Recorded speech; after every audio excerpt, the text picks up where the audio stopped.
इस खबर के प्रायोजक हैं पूजा श्री डिटर्जेंट पाउडर व केक।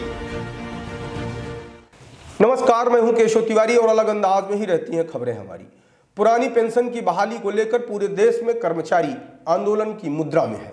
पुरानी पेंशन की बहाली को लेकर प्रदेश के पूर्व मंत्री एवं भाजपा के वरिष्ठ नेता तथा एक आयोग के अध्यक्ष गौरी सिंह बिसेन ने भी पिछले दिनों पुरानी पेंशन बहाली को लेकर भाजपा के लाइन से अलग हटकर कर्मचारियों के पक्ष में बड़ा रोचक और दमदारी पूर्ण बयान दिया है। उन्होंने कहा, मुझे पार्टी भले निकाल दे या पद से मुक्त कर दे, मुझे फर्क नहीं पड़ता, लेकिन जो सच है वह तो कहना पड़ेगा। उन्होंने उदाहरण देते हुए कहा कि जिस तरीके से बुढ़ापे में पति को पत्नी की आवश्यकता होती है, पत्नी को पति की आवश्यकता होती है, उसी तरीके से कर्मचारियों के लिए पुरानी पेंशन की आवश्यकता होती है। मेरी आवाज को दिल्ली तक पहुंचाओ, मेरे लाखों साथियों को पुरानी पेंशन दिलाओ।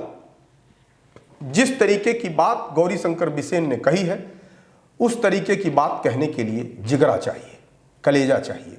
आज के दौर में ऐसे अधिकांश नेता हैं जो सही बात बोलने में भी हिचकिचाते हैं, पीछे हट जाते हैं, बगले झांकने लगते हैं। उन्हें इस बात का डर रहता है कि कहीं उन्हें पार्टी निकाल न दे। जिस नेता की जनता के बीच में सीधी पकड़ होती है, उसे कभी भी पार्टी का भय नहीं होता। कुछ नेता ऐसे होते हैं जिन्हें पार्टी नेता बनाती है और कुछ नेता ऐसे होते हैं जो अपने दम पर नेता बनते हैं और पार्टी को मजबूत करते हैं।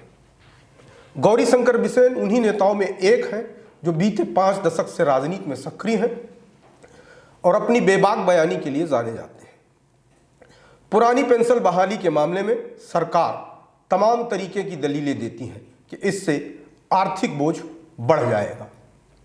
हम सहमत हैं, कर्मचारियों को पेंशन बिल्कुल मत दीजिए, आर्थिक बोझ बिल्कुल मत बढ़ाइए, लेकिन सांसद, विधायक, इन लोगों की भी पेंशन खत्म कर दीजिए, क्योंकि इनको भी पेंशन देने से आर्थिक बोझ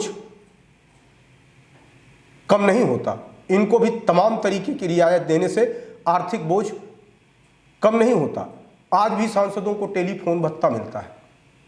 अब सवाल यह उठता है कि जब 250 रुपए में असीमित बात हो सकती है, तो आखिरकार ऐसे में सांसदों को टेलीफोन भत्ता क्यों मिल रहा है? देश का आम आदमी इस तरीके का सवाल नेताओं से करे और करना भी चाहिए। इस देश के कर्मचारियों को तो पेंशन बहाली की मांग को लेकर जितना बड़ा भी आंदोलन हो सकता है करना चाहिए, क्योंकि कर्मचारियों को पेंशन देने में सरकार का आर्थिक बोझ बढ़ जाता है और नेताओं को पेंशन देने में सरकार का आर्थिक बोझ घट जाता है। आखिरकार यह दोहरा चरित्र क्यों अपनाया जा रहा है? पेंशन बहाली के समर्थन में गौरी शंकर बिसेन ने बालाघाट के लाल बर्रा में अपनी बात दमदारी से रखी और कहा, आज से मैं पुरानी पेंशन की लड़ाई को लड़ने के लिए तैयार हूं। चुनावी साल में गौरी शंकर बिसेन का यह बयान निश्चित ही सरकार के माथे में बल जरूर डालेगा। सरकार को परेशानी में इस तरीके का बयान परेशानी में डालने वाला है। लेकिन गौरी शंकर बिसेन के इस बयान से कर्मचारी काफी खुश है और कहीं ना कहीं कर्मचारियों की निगाह में गौरी शंकर की लोकप्रियता अचानक से बहुत बढ़ गई। अब देखना यह है कि चुनाव के पहले भारतीय जनता पार्टी की सरकार पुरानी पेंशन की बहाली पर क्या कदम उठाती है। आपको हमारी खबरें कैसी लगती हैं? कमेंट बॉक्स में आके कमेंट कर सकते हैं, लाइक कर सकते हैं, शेयर कर सकते हैं।